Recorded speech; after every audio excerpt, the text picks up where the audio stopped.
नमस्कार प्रणाम भैया। हम फिर लेके आ गए बनी रोआ सभे के मजेदार कॉमेडी। तो स्वागत बा रोआ सभे के टॉप बी कॉमेडी में।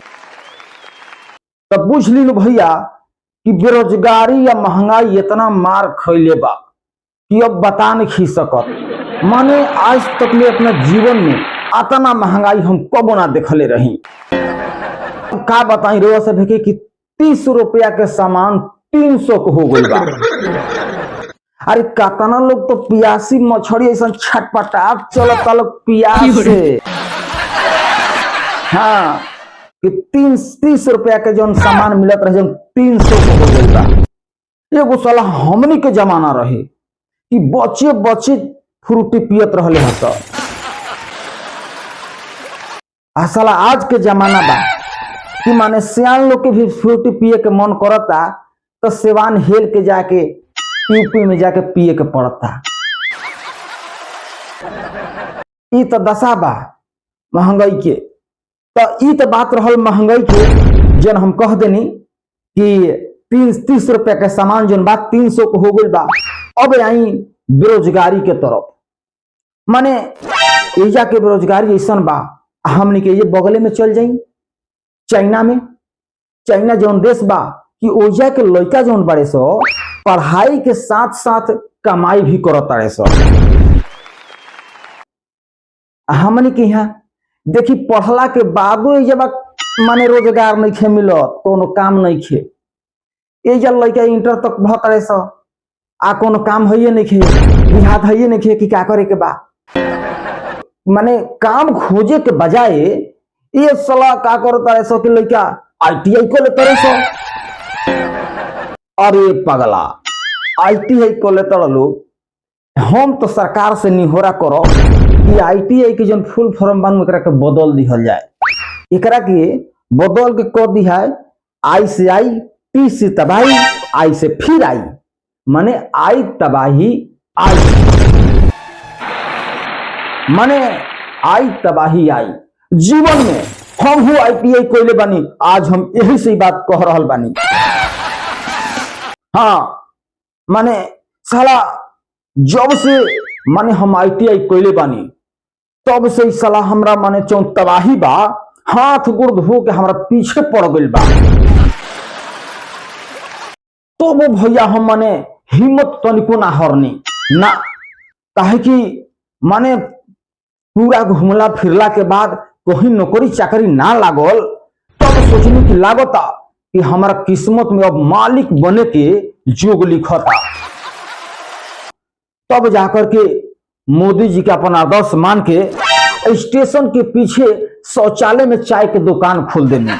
काहे कि स्टेशन पे आगे खोले ना दिले सो। हाँ आज जैसे ही चाय के दुकान खोलनी आ खोलला के बाद तुरंत राजनीतिक लाइन में कूद गई कुर्ता में नील डाल के।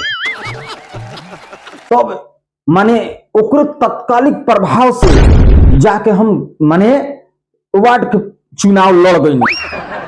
वार्ड के जब चुनाव लड़ गई आज जब मोहल्ला में गई तो एकदम माने पूरा हाला होके लागल। पूरा हमार वोट बोलत रहे। हाँ कुछ लोग तो खोल खोल के बोले लागल लोग कि भागो सर्व पे यहाँ जल्दी ये जैसे बूढ़ बुजुर्ग लोग कहत रहे कि गाड़ी जोन होला बुजुर्ग का आशीर्वाद होला। तो माने वो आशीर्वाद समझ के रख लेनी और माने हमरा अंदर पूरा उत्साह भर गई। हाँ आ तब जाकर के पूरा हमरा अंदर जोश रहे उत्साह रहे आ पूरा हम माने चुनाव जीतत रही।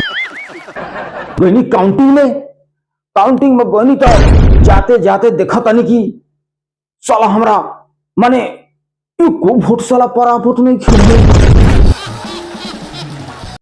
साला हम सोचनी कि अरे साला एको वोट कैसे पराभूत ना भइल। एक बात तो खाली सही बा कि माने कि हम आपन जो वोट बा कि पान वाला के दुकान पर गुमटी पर उधारी रहे 1500 रुपया तो ओकरे उधारी चुकावे के फेरा में ओकरा के हम वोट मार देले रहे। आपन वोट हम अपने ना देनी उधारी चुकावे के फेरा में दे देनी। लेकिन फिर साला सोचनी कि हमारा तो अति पटी पटीदार घरे में हमारा 15-20 गो वोट बा। आई तो वो काहे एको वोट ना मिलल। तब वही घरे मेहरारू से पूछनी कि आहो वोट काहे ना मिलल, तू कहाँ वोट मरलू हो। तब मेहरारू कहतिया कि अजी का करी संजीत, किराना वाला के 100 रुपया उधारी बाकी रहे, तू बाकी चुकावे खातिर ओकरा में वोट मार दे। अरे बाप, तब दराग से दम लागल, एकदम वो घड़ी हमारा दिल टूट गई। दिल टूटल तब जाकर के सीधा हम हाथ जोड़ लेनी राजनीतिक से, एकदम माने हम संन्यास ले लेनी। तब जाके एक दिना माने न्यूज में देखने की मोदी जी कहता कि आत्मनिर्भर बनिए, पकौड़ा तलिए। तब जाकर के कहने की वाह मोदी जी वाह, बाप रे बाप। तब तुरंत झट से ना काके की आलू चॉप के दुकान कर देनी। आलू चॉप के दुकान कैनी, तब तक ले झट से ना का भइल कि हमार आलू चॉप के दुकान ठप हो गई नीतीश कुमार के चलते। काहे काहे कि जैसे ही आलू चॉप के दुकान खोलनी तो सही दारू बंद हो गई। पहले जब दारू चलत रहे तो ओने से पियकर दुगावत रहले हस, आ ठेला पर खड़ा रहन स, आ माने 2 पैक मारस, 4 गो पकौड़ा खास चलस, देहाड़ी दानादन रहत रहे, एकदम मिजाज टनाटन भई रहत रहे। आयो अब तो देखी बसवाड़ी माने बेचत रहे सब, बसवाड़ी पियत रहे। तो हम कहाँ कहाँ चली बाती, बसवाड़ी आलू चौक पहुंच जाओ, साला जाते जाते बसवाड़ी में ठंडा हो जाई। तब जाके कहनी की बुझाता जो अब इहो धंधा ना चली। तब जाकर के का कहनी की सीधा जोन यूपी बिहार के बॉर्डर बा जोन जिला, उ जाके सटले सिवान पर माने बॉर्डर पर दारू के दुकान खोल दे। आ देखी दारू के दुकान आज खोल देले बानी, आ चका चका चलता, एकदम बिक्री धाका धक हो रहल बड़ुए। ओतने ना माने समझ लीनू कि जहां जहां बिहार यूपी के बॉर्डर सटल बा ओहिजा ब्रांच खोल देले बानी, आ 3-4 गो ब्रांच बढ़ा देले बानी। आ देखत तनी कि ये देख के तो पटीदार जोन बड़े सो ई गोतिया नैया जर तारे सो, आ कह तारे सो कि बताओ देखो साला दारू बेचता, दारू के दुकान खोल देले बा, कि माने दारू खराब का चीज हो। लेकिन हमारा अगर नजरिया से रउआ सब देखत नहीं तो दारू से तो ज्यादा पानी खराब बा। काहे कि दारू पियला से जितना आदमी साल में नइखन मरत, ओकरा से ज्यादा तो बाढ़ में दहाड़ मर जाता रे।